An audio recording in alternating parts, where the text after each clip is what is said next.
Okay, after looking at how difficult this warm-up seemed to be today on Wednesday, September 30th, I decided maybe I should go ahead and go through it nice and slow and make a video because we had a lot of people who came up with the answer to 1A, but then when I asked for the answers to 1B and 1C, things kind of petered out. So I am going to share my screen here. I just realized I'm not doing that. You don't want to just watch me talk. You want to see what I'm doing. All right, so here we go. So this was the warm-up from today on September 30th. So I gave you the coordinates of a triangle. So I've gone ahead and carefully graphed it this time. When I was doing it in class, I was doing it kind of quickly, and so just made a rough sketch. So here it is. And what I want to do is find the area of this triangle. So after listening to people in the class, it seemed like the easiest way to do this was to inscribe it in a rectangle. So I'm going to use a different color to show the rectangle. So if I want to just use horizontal and vertical lines to create a rectangle, so kind of like we did for the Voronoi diagram assessment, we want the rectangle to have as many points on the edge as possible, or rather the triangle to have its vertices on the edge of the rectangle. So there's my rectangle. And then notice these rectangles out here on the corners are all right triangles. And so those are going to be really easy to find the area of. So I think the easiest way to find the area here is to find the area of the rectangle and then subtract off these triangles, area 1, area 2, and area 3. I think that's going to be the easiest way. So we're going to subtract off area 1, area 2, and area 3. So the area of the rectangle, of course, to get to point C, it's out 12 units. So this is 12, and the height is 6. So 12 times 6 is 72. So the area of the triangle that we want, area of the triangle ABC, right, is going to be equal to the rectangle, so 6 times 12, minus these 3 areas. So I'm going to go ahead and just do them right on here. So this one is 1, 2, 3, 4, 5, 6, 8. 8 by 6, so this area is 8 times 6 divided by 2. That would be equal to 24. And then this one over here, we have 4 by 3. So this one is 4 times 3 divided by 2 is equal to 6. And then this one is 12 by 3. 12 times 3 divided by 2, which would be 18. So I'm going to subtract off 24 plus 6 plus 18. So if I do that, my area of my triangle ABC is going to be equal to 72 minus, where's my calculator? 24 plus 6 plus 18 is 48. So 72 minus 48 gives me 24. Okay, so that was the answer we came up with. I did it a much more complicated way because I was thinking vectors. I had vectors in my head. So I used the formula for the area of a non-right triangle, 1/2 AB sine C, in conjunction with the cosine of theta as using these vectors. Okay, so I did it a way more complicated way. This is, I think, truly the simplest way to find the area of this triangle. Although, what if this triangle had been in 3-dimensional space? This would have gotten really tough. Let me see if I can focus this a little better. All right, so if it's in 2-dimensional space, go with the easiest way you can, okay? This is probably the easiest way that I heard anybody describe. So, but we need to get ready to go into 3-dimensional space. So that's where the next 2 ideas came from as I was setting you up for how would we find the area of a triangle in 3-dimensional space. So the next question I asked to find the cross product of BA and BC. So first of all, BA, let me get another color. BA, if I'm looking for BA, I'm starting at B and I'm going towards A. I can actually just take this vector straight off of the diagram. To get from B to A, I have to go 8 to the left and I have to go 6 down. So I can find my BA let's see, let's do this right on here. So this is B, this was A, this is B. So vector BA is going to be equal to 8 to the left and 6 down. 8 to the left, 6 down, -8, -6. And the other vector BC, again, I can take it straight off the diagram. I am doing BC from B to C. I did 4 to the right and 3 down. 4 to the right and 3 down, down 3. So 4, -3. Okay, now what if this had been in three-dimensional space? It would be a lot harder to figure that out. How to graph it in three-dimensional space is difficult. So the other way of doing this is to use your coordinates that were given to you. So what you do to find the vector between 2 points where you know the coordinates is you're going to take the coordinates of A and you're going to subtract the coordinates of B. Okay, so for A, you can see it up here, I had 0, 0. So I'm going to take 0, 0. I'm writing them as a vector. This would be the position vector of A. The position vector of A. Position vector means from the origin. How far do you have to go? 0, 0. So this is point A. If I were to write it as a vector, I would write OA. So from the origin to A would be that. Okay, from the origin to B would be 8, 6.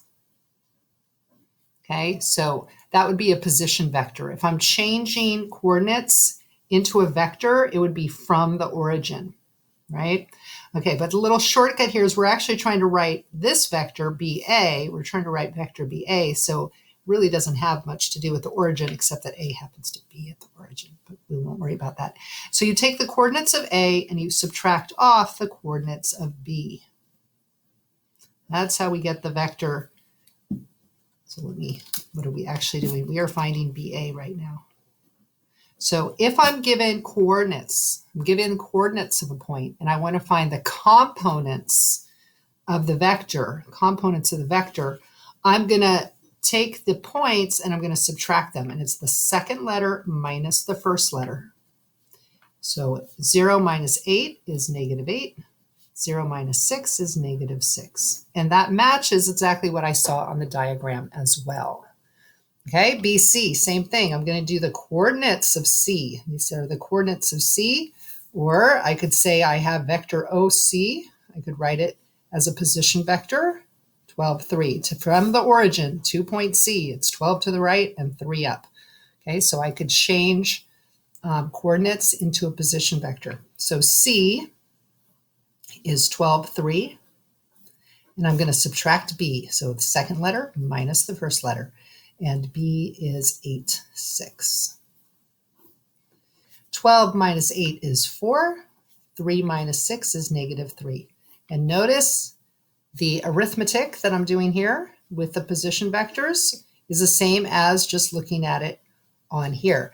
Okay, so this is important because when you get into three-dimensional coordinates, you're going to want to do it this way. You're going to want to do it with numbers. If you just have two-dimensional coordinates, you can always plot it and just count. It's totally fine. Okay, that's totally legit. You don't have to do it this way, but you need to know how to do this because most of our vectors are going to be in three-dimensional space. We live in a three-dimensional world. Not that many things happen in a two-dimensional plane in our lives, okay? Especially like when you're in science and physics. Things happen in 3 dimensions. Okay, so now I'm going to go ahead and try and answer my question, which is find the cross product. So I want the cross product of BA and BC. So in order to do that, though, you have to have three-dimensional vectors. So I am going to take BA and I'm going to make it into a three-dimensional vector by adding a 0 for the Z, because it doesn't go anywhere in the third dimension. And same thing for BC. I am going to do 4, -3, and I'm going to give it a 0 for the Z direction because it doesn't go anywhere in the third dimension. It's a two-dimensional object, so it doesn't have a third dimension, so we can say the third dimension is 0. All right, so now to do the cross product, we have this really nasty formula right here. Okay, I'm going to copy it over so you can see what I'm doing while I'm doing it. So the formula is going to be V2W3, and you never have to memorize this. When we get to matrices, you're going to find out like where this comes from, because there's another way of setting this up if you are using matrices. Okay, but we haven't learned matrices yet, so we're just doing it this way. All right, here's the formula. So V1, 2, and 3, these are the V's, the first vector. The W's are from the second vector. This is the second vector. Okay, so now we're going to go ahead and we're going to set it up. V2, W3, they get multiplied. Here's V2 times W3. So negative 6 times 0 minus V3 times W2 is this one, 0 times negative 3. Okay, and then the next one is going to be V3 times W1. V3 times W1. So 0 times 4. And V1 times W3. Here's V1 times W3. So negative 8 times 0. And then the third one, V1 times W2. So that's negative 8 times negative 3 minus V2 times W1. Negative 6 times 4. Okay, so now I need to simplify all of this. So these are nice because they're all zeros. So 0 minus 0 is 0. 0 minus 0 is 0. And then I have this one. Negative times a negative is positive, so that's 24.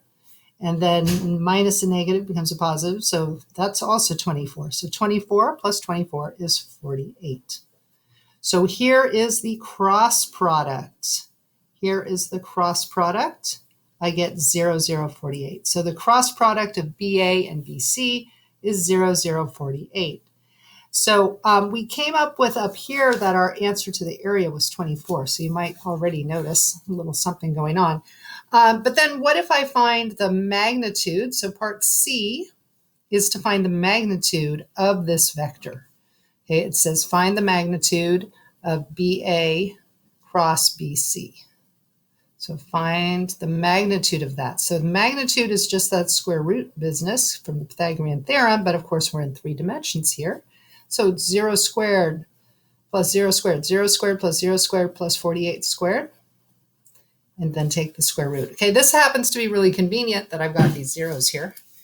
So this is just equal to the square root of 48 squared, and the square root cancel out, and I'm left with 48.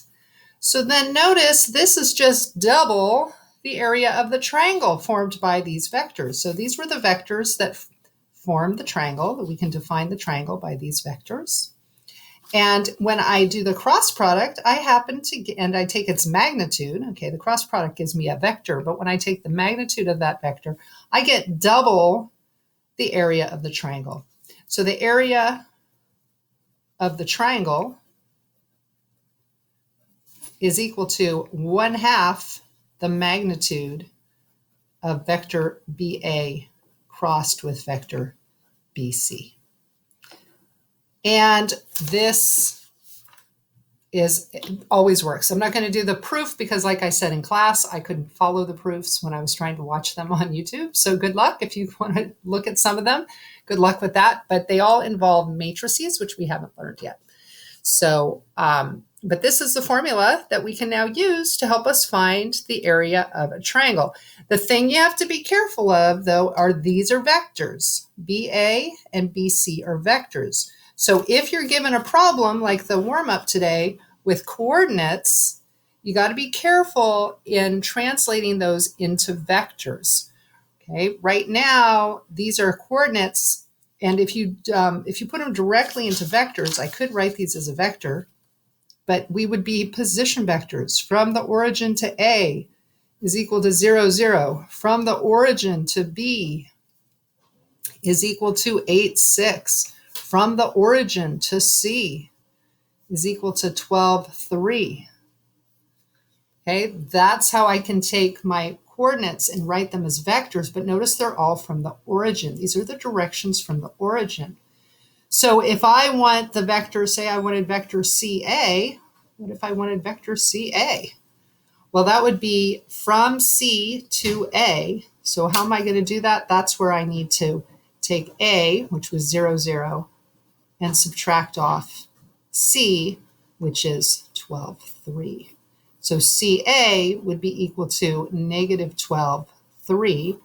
And if we look at the picture that's bleeding through from the other side, starting at C and going to A, is it 12 to the left and 3 up? Let's have a look. So from C to A, 1, 2, 3, 4, 5, 6, 7, 8, 9, 10, 11, 12, and then 3 down. Oops, did I make a mistake? Oh, sorry, I forgot the minus. Always forgetting minuses, aren't we? I know I do. Okay, so this is my vector CA. So I can get it from my drawing, but I can also get it directly from changing the coordinates to position vectors. Okay, these are just position vectors, and then subtracting those position vectors, starting with the second one, the second letter minus the first letter. And that gets you the vector. Okay, so if it fits in 2 dimensions, go ahead, graph it and count it. I have no problem with that. But you need to also be able to do the whole subtracting of the coordinates or the components. In this case, since I changed them to position vectors, because we want to do that for 3-dimensional space. Okay, I hope that helped a little bit for those of you who are having a hard time following the warm-up. It was definitely quite a warm-up for a 30-minute class. All right, take care. Bye-bye.